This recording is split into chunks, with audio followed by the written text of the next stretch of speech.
Boa noite, eu vim falar sobre diabetes mellitus tipo 1. A equipe é formada só por mim mesmo, João Vitor Carvalho. Vamos lá. O diabetes mellitus é uma síndrome de etiologia múltipla, que acomete a função endócrina do pâncreas, especificamente as células beta-pancreáticas, responsável pela secreção da insulina. Portanto, se trata de uma doença metabólica, caracterizada por hipoglicemia crônica, resultante de defeitos na secreção da insulina, podendo alterar o metabolismo da proteína, carboidratos ou lipídios. Na maioria dos casos, essa distribuição de células beta é mediada por autoimunidade, porém existem casos em que não há evidências do processo autoimune, sendo referidos à forma idiopática da DM1. Os marcadores de autoimunidade são os anticorpos anti-insulina, antidescarboxilase do ácido glutâmico, antitirosina fosfatase e antitransportador de zinco. Esses anticorpos podem estar presentes meses ou anos antes do diagnóstico clínico, em até 90% dos indivíduos quando se detecta a hiperglicemia. Além dos componentes autoimunes, o DM1 apresenta intensa associação a determinados genes do sistema antígeno leucocitário humano. A prevalência do diabetes no mundo é estimada a cerca de 4 e 7,6% no Brasil, com o DM1 representando aproximadamente de 5 a 10% dos casos. E o DM1 afeta em média 0,3% dos caucasianos, geralmente com pico do início da doença entre os 11 e os 12 anos de idade. E atualmente cerca de 10 a 20 milhões de pessoas apresentam a doença. E anualmente 60 mil crianças são diagnosticadas. Tipos de insulina. Primeiro vou falar da insulina determida, glutega ou glargina, que estão marcadas aí na imagem como o verde e o amarelo.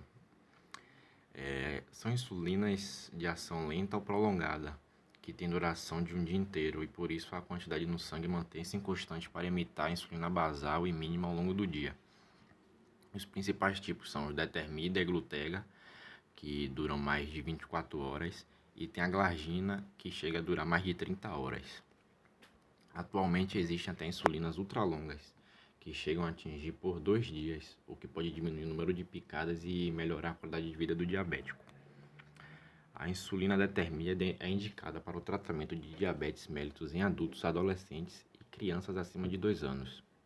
Ela também pode ser utilizada em combinação com antidiabéticos orais ou com terapia adjuvante a liraglutida para o tratamento do diabetes mellitus tipo 2 em adultos.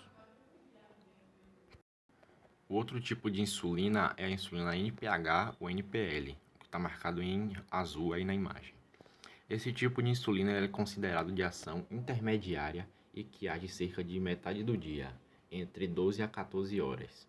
E os principais tipos são o NPH e NPL. Ela também pode imitar o efeito basal da insulina, sendo aplicada de 1 a 3 vezes por dia, dependendo da quantidade necessária para cada pessoa, e da orientação pelo médico. Muitas vezes esse tipo de insulina é usada juntamente com a insulina de ação rápida, sendo que a rápida ajuda a equilibrar os níveis de açúcar logo após a refeição, enquanto a NPH controla os níveis de açúcar durante o resto do dia. A outra é a insulina regular, que está marcada de preto aqui na imagem, que ela também pode ser conhecida como insulina de ação rápida ou regular. Ela deve ser aplicada cerca de 30 minutos antes das principais refeições, geralmente 3 vezes ao dia, e ela ajuda a manter os níveis de glicose estáveis após a ingestão dos alimentos. A insulina regular também é indicada em cetoacidose diabética e coma diabético. E por fim, temos a insulina lispro, asparte ou glusina, que é um tipo de insulina de ação ultra rápida, que tem um efeito mais imediato e deve ser aplicada imediatamente antes de comer ou em alguns casos logo após de comer, imitando a ação da insulina que é produzida quando comermos para evitar que os níveis de açúcar no sangue fiquem altos. As principais são a líspro, aspartate e a glusina. Ela é indicada no tratamento de pacientes com diabetes mellitus para o controle da hiperglicemia. Contagem de carboidrato na dieta de paciente com diabetes tipo 1. Para aplicar essa contagem de carboidratos em pacientes com diabetes tipo 1, deve-se conhecer a quantidade de carboidratos a ser ingerida em cada refeição e manter esse valor constante. Como a insulina intermediária e a rápida são utilizadas e ambas têm picos de ação, é importante ter horários para comer e sempre em mesmas quantidades, diminuindo assim a chance de hipoglicemia. Conhecendo a quantidade de carboidratos a ser ingerida em cada refeição, o indivíduo pode variar os horários e a quantidade de alimentos que for ingerir, tanto para mais quanto para menos, desde que aplique a quantidade de insulina ultra rápida em cada refeição. O primeiro passo para o cálculo consiste em fazer a diferença entre a glicemia obtida antes de comer e a glicemia alvo, que é aquela que é esperada ter naquela hora do dia. Como no exemplo aí, a glicemia obtida foi 250 e a glicemia alvo foi 100. Diminuindo 250 por 100, deu 150. Depois, é preciso dividir esse valor, que no caso foi 150, pelo fator de sensibilidade, que é quanto uma unidade de insulina rápida é capaz de reduzir o valor da glicemia. Como no exemplo aí, os 150 dividido por 30 é igual a 5 unidades. Depois disso, é necessário somar todos os alimentos que contêm carboidratos que vai ser ingerido na refeição. Por exemplo, 3 colheres de arroz com 40 gramas de carboidrato, mais uma fruta média com 20 gramas de carboidrato, é igual a 60 gramas de carboidrato, como tem no exemplo aí. Depois disso, deve-se dividir esse valor pela quantidade de carboidratos que uma unidade de insulina rápida cobre, que na maioria dos casos corresponde a 15 gramas de carboidratos. Como temos no exemplo aí, os 60 gramas dividido por 15 é igual a 4 unidades. Por fim, deve-se adicionar a quantidade de insulina para corrigir o valor de glicemia calculado no ponto 1 e adicionar a quantidade de insulina para a quantidade de carboidrato que vão ser ingeridos, obtendo-se a quantidade final de insulina que deve ser administrada. Como no exemplo aí, 5 unidades mais 4 unidades deu 9 unidades, que são a quantidade de insulina para a refeição. Agora, algumas complicações da diabetes. A depressão. Em torno de 20 a 30% dos pacientes com diabetes apresentam depressão. A depressão pode atuar como um fator de risco para o desenvolvimento de diabetes, piorar seus sintomas e interferir como o autocuidado dos pacientes. A depressão no diabético tende a comprometer os vários domínios da qualidade de vida, incluindo sua saúde física, saúde psicológica, relacionamento social, domínio ambiental e pressão social relacionada à saúde em geral.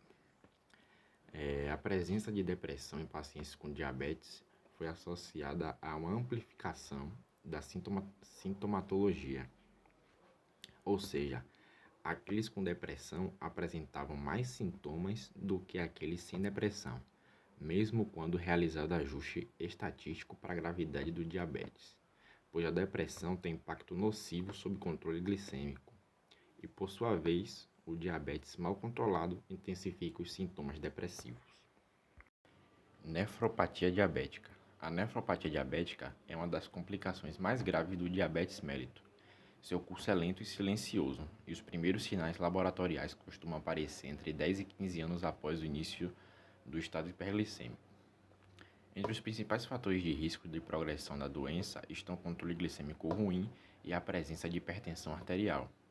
Uma vez ela instalada e não tratada, a doença tende a ter um curso progressivo, levando à piora progressiva da função renal, com necessidade eventual de terapia renal substitutiva.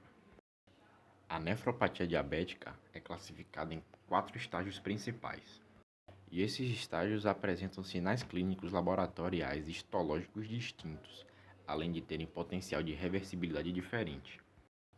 A primeira fase é conhecida como hiperfiltração.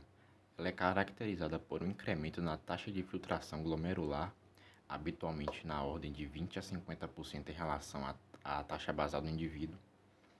Esta fase ela é longa e ainda passível de reversão com o controle metabólico rigoroso, isto é, controle da glicemia e da pressão arterial. Por definição, a microalbuminúria é ausente. O estágio 2 é a microalbuminúria ou nefropatia incipiente.